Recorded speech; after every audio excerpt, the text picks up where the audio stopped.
Então, pessoal, continuação do vídeo anterior.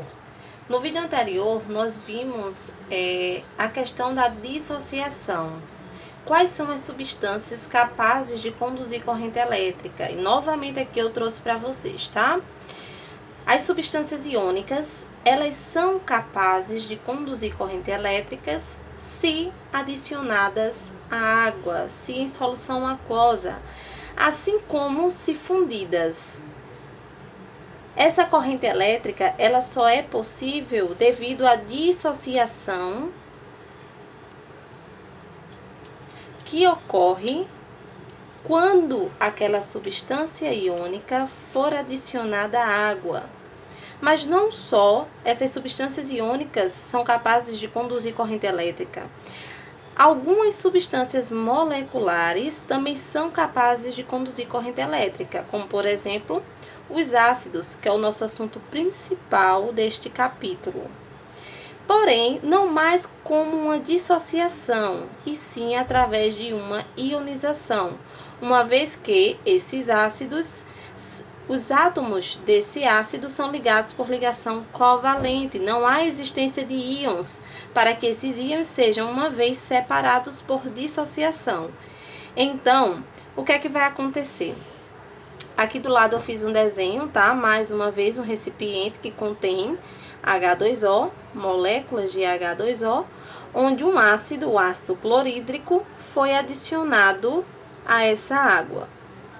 A ligação que ocorre entre o hidrogênio e o cloro está representada aqui, ó. O hidrogênio só tem um elétron e o cloro, por pertencer à família 7A, tem 7 elétrons. O hidrogênio, como é um átomo pequeno, ele se estabiliza com 2 elétrons e o cloro com 8. Então, ocorre um compartilhamento de elétrons, sendo assim estabelecida uma ligação covalente. Então, tá aqui embaixo, ó.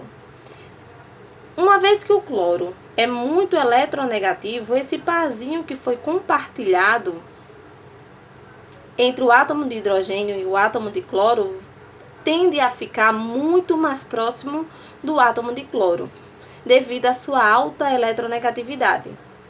Quando esse ácido ele é adicionado à água, devido à questão das cargas parciais da água, a água ela tem a capacidade de romper essa ligação covalente que ocorre na molécula do ácido clorídrico. Então, o que vai acontecer com esse par de elétrons que estava sendo compartilhado? Esse par de elétrons vai escolher ficar ou vai ser atraído pelo elemento mais eletronegativo, certo? Então, o hidrogênio o elétron que era do hidrogênio vai ficar, quem vai receber ele é o cloro. Por isso que fica esse menos aqui, tá? Então, forma-se o ânion cloreto. E o hidrogênio ficou sem nenhum elétrons. Esse cátion aqui, que é liberado em solução aquosa, que é o que Arrhenius diz, todo ácido em solução aquosa libera um único tipo de cátion, que é o H+, ele não existe sozinho, ele é um átomo sem elétrons. Então, automaticamente, ele vai querer se ligar a outro átomo. E que átomo é esse? É o átomo oxigênio da molécula de água, certo?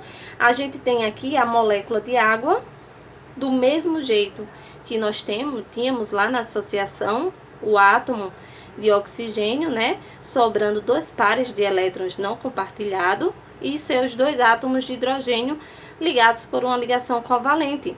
O que acontece aqui quando esse hidrogênio é ligado a essa molécula de água? Uma ligação dativa, onde um dos pares de elétrons é compartilhado com esse hidrogênio que chegou, tá? Então, existem formas de se representar esse hidrônio, que é chamado hidrônio, tá? Tanto dessa forma, como assim, ó. Temos agora 3 átomos de hidrogênio ligados a um átomo de oxigênio. E o que restou aqui? só um par de elétrons agora não ligantes. E esse positivo aqui é para indicar que teve um átomo que se ligou agora a essa molécula de água. Então, pode ser representado assim, como pode ser representado dessa maneira, tá? E aí, o positivo fica aqui fora. Essa carga positiva é do hidrogênio que entrou, certo?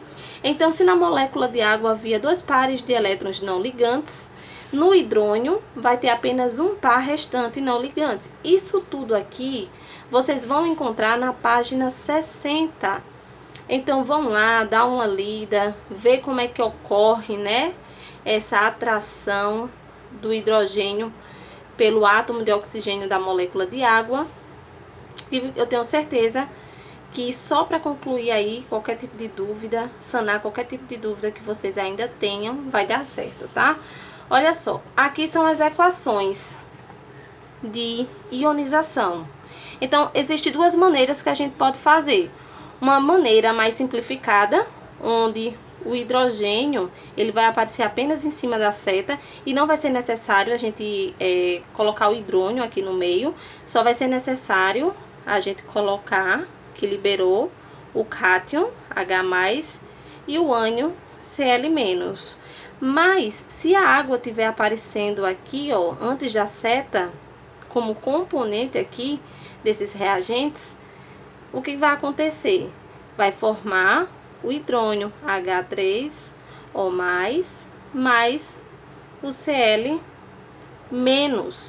Então, são as 2 maneiras possíveis da gente poder escrever essa equação de ionização, dizendo que o hidrogênio se ligou aqui, ó, a molécula de água, por isso ficou H3O+, e o cloreto ficou sozinho. Isso também vocês vão encontrar na página 60. E para concluir, o ácido sulfúrico. Aqui no ácido sulfúrico, temos agora 2 hidrogênios. Então, vai ser liberado 2H+, mais o ânion desse ácido sulfúrico, certo? Que é SO2-, 4. E como é que iria ficar aparecendo a molécula de água? 2H3O+, mais SO2-, 4. Simples assim, certo?